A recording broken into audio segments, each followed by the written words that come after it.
What's up, Bama Nation? You already know who it is. It's Kara Witt, and you are tuned into the Crimson Watch of Season 2. College football is back, baby. We are back and better than ever. I cannot wait until Saturday. We are 2 days away. The official big boys come to play this weekend, and I, for one, cannot wait to see my Alabama boys hit that field on Saban Field in Bryant-Denny Stadium against Western Kentucky. It's been a long off season, y'all. I get to sit on my couch on Saturday in front of my TV and watch college football all day long. I love it. I love it. And I know y'all miss me. I know you've been like, where you been at? Kara, where you been at? What? I've been right here, patiently waiting to see the Alabama Crimson Tide run out of that tunnel onto that field. No, we don't have Nick Saban no more. And I thank you, Coach, for all that you brought to the city of Tuscaloosa and the University of Alabama and the college football program. But now we have Coach DeBoer, the DeBoer era. Okay? See, let me tell y'all something out there. Don't worry. All you ops, I'm still going to be on you. Ain't nothing changed, okay? Ain't nothing changed. This is Crimson Watch. We're going to watch the Tide roll regardless, all right? Y'all talked all that trash. I want you to know something. Put your heels in the sand and you stand on what you're saying right now. If Alabama is dead, the dynasty is over, if we are through because Saban is gone, you stand on it. I want you to stand on it to the bottom of your soul's hurt. Because you're going to have to eat them words, baby. You're going to have to eat them words because the Crimson Tide ain't going to stop. Okay? We have the coach that went to the national championship last year. You mean to tell me you think we're going to have some fall off? Please. First, let's talk about the DeBoer era.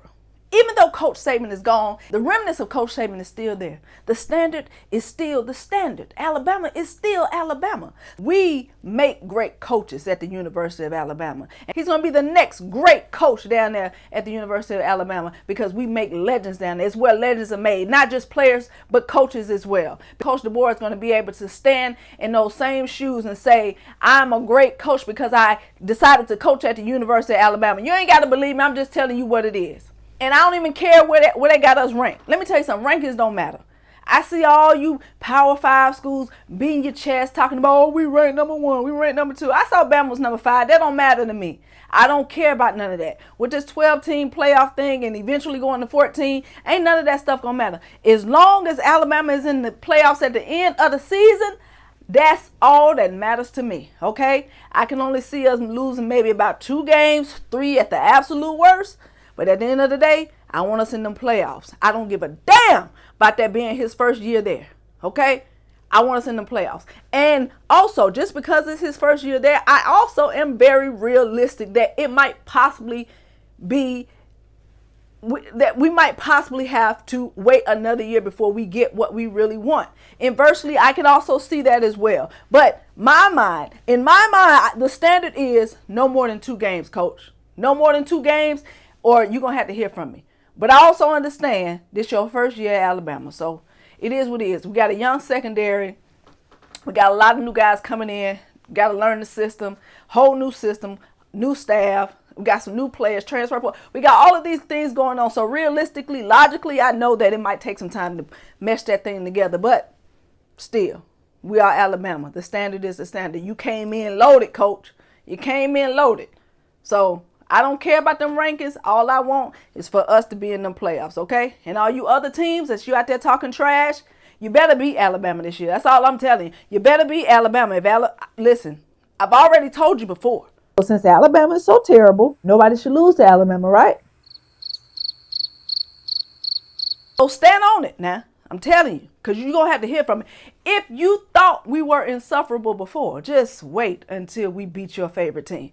Just wait. And Georgia, don't think I forgot about you. But I'm going to hold you to September 28th because you're going to have to see about me. You're going to have to see about me, Georgia. Yeah. Alabama's game is this weekend at 7 p.m. Eastern Standard Time. I'm going to be front and center. I want to let you guys know for the games this season, I will be going live in the 4th quarter. Okay, we're going to do things a little differently this year. We're going to do some more fan interactions, some more live reactions as I'm watching the game so y'all can see how crazy I get when I'm watching the Alabama Crimson Tide. So tune in every time it's the 4th quarter make sure that you are coming to the Crimson Watch so you can see live how I feel about the game. We're going to do a post-game show. We're going to talk to some fans, how y'all feeling, win, lose, or draw. We're going to talk to the fans and we're going to watch the Tide roll regardless. But this weekend, I'm expecting to see some breakout stars. One of my favorites, who I am putting my claim on him, is Justice Haynes. I'm excited to see him. I love this guy.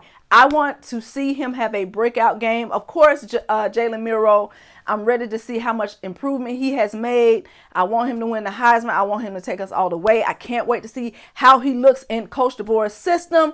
I want to see that defense. I don't want it to be porous as I saw it on A-Day. I want to see some improvement. I really hope that they are some ball hawks, and I want turnovers. I want the defense to go for that ball. All that talk I've been hearing about, is see ball, get ball. I want to see it, okay? I want to see y'all get ball, all right? Of course, I know we're going to come out with the dub. There's no questions about that. These 3 games that we got coming up, they're going to be a tune-up because, of course, you know we got a really, really big game September 28th down there at home against them Georgia Bulldogs, and they ain't no slouch. They coming down there to play. They going to want their lick back, so we got to make sure that we can get them kinks out as much as we can, iron out everything that we need to iron out prior to facing Georgia at home.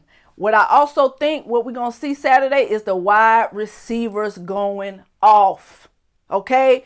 Coach DeBoer has a knack for creating wide receivers that can make big plays, okay? I am ready to see Kendrick Law. I want to see him have a breakout game, breakout season.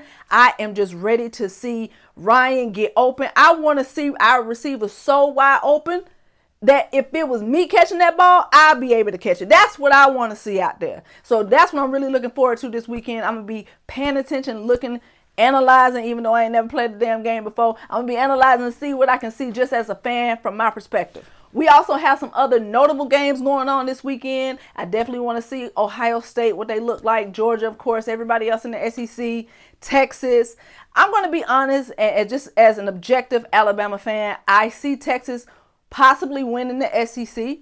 I don't know who they might be playing against. We'll see. I guess I'll give my prediction of who they might play against in the SEC championship after I see games after week 1 and week 2. Of course, if I'm being biased, I'm going to say Alabama. I'm going to say Alabama will win it all because I'm a fan. But if I'm being objective, I'm going to say Texas is set to win it all. I mean, people don't like when I say that, especially Georgia fans. Why would you say Texas? Georgia don't like to be left out of nothing. But listen, man, I don't understand why y'all don't think Texas is like that. They got a veteran quarterback, that they got an elite defense, crazy wide receivers, and then you got the magician Sarkisian standing over the sidelines. Man, please, Texas is loaded, okay? Texas got a lot of money. They got a lot of players over there. Bond is over there. He gonna go crazy, even though, you know, I know how we feel about Bond, but Bond is over there. He gonna go crazy if he play. I hope you play, Bond, because you seen being an Alabama transfer, going to new schools, it don't always pan out how you think it should pan out. Florida State. But, yeah, you know, Texas is loaded, man. Like, let's be real about it. I can see them winning the SEC championship.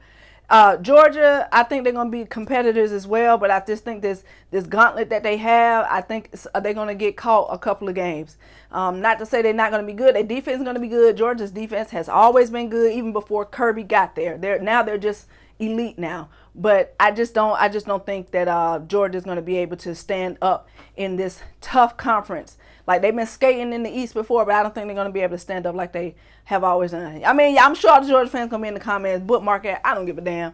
But I got Texas winning the SEC. Other games outside the SEC, we got Colorado on Thursday night. If you're watching this on Thursday, we got the game tonight. I will be watching Colorado. Colorado, man.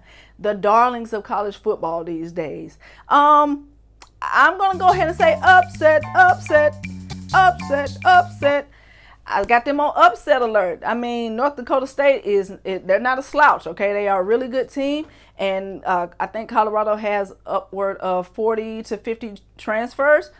We'll see. I'm going to be excited to watch. It's at 8 p.m. Eastern Standard Time. Probably going to be up till 1 o'clock in the morning, but, you know, that's what happens when, you know, got teams way over there on the other side of town. So, excited to see Tennessee, believe it or not. Ole Miss, I'm ready to see these guys play. These are really good programs, guys. And, I know that, as an Alabama fan, we sometimes, we don't want to give love to everybody else. But these guys are really good programs, especially Ole Miss. They're very well coached. And I think they are really going to be contenders this year and possibly might give Alabama an L. As far as the 12-team playoff picture, I see Alabama in it. I see a couple of SEC schools in it. Probably 3, possibly 4. Who knows? Depends on if the SEC beat each other up. Depends on if the other conferences come up with the transfer portal. It's kind of made the playing field a little more level. So maybe the SEC might find itself with only 1 or 2 teams in the 12 team playoff. But we'll see. It's going to be interesting for sure. And I kind of feel like it makes the games matter a little bit less, but at the same time to give more teams hope that, okay, we might have lost 2 games, but we can still make the playoffs. So it makes it more exciting for other fans, for the schools who might have fans that maybe never even sniffed the playoff. They're going to get an opportunity to be in the playoffs this year, where in the past they had no chance at all. So it's going to be great for those fans, but for us, the Bamas, the Georgias, the Ohio States, it's business as usual for us. But I think, after these couple of weeks, it's going to separate the boys from the men. Week 4 is when we really about to get into the meat and potatoes, and that playoff picture start shaping up a little bit. But I'm excited for the season, y'all. It's on the way. Saturday, we got 2 days, and we are back, baby. It actually went by kind of fast, don't y'all think? Yeah, I think so. But again, let me tell y'all what's going to be new for this season, though. Let me tell y'all what I'm going to be doing. So I'm going to be dropping videos throughout the week. Of course, I said I'm going to be going live during the games this year at the 4th quarter, okay? The 4th quarter, I'm going to be going live, especially in those tight games where it's really exciting. We don't know what's going to happen. I want to get the fans involved. I want you to join the show. Tell me how you feel about it. We can watch it together. I know everybody's TV might be a little slow or fast, but we can go ahead and watch the game together, give out live reactions, get in the comments, talk to me, tell me how you feel. Then after the game, we can talk about it every Saturday right here on the Crimson Watch. And make sure that you are tuned in. Make sure that you subscribe. Hit the bell notification when I drop new content so you can see a new video, okay? Listen, did you miss me? That's all I want to know. Did y'all miss me, baby? Because I am back. I am ready for the smoke. I'm ready to give the smoke. I'm coming for y'all. It's always going to be Alabama. I don't care who's standing over there on the sideline. I don't care if it's a straw hat or a ball cap. It's all going to be roll, tide, roll, baby. Welcome back to Crimson Watch, where we watch the tide roll. Can't wait to see y'all Saturday. Let's go, baby.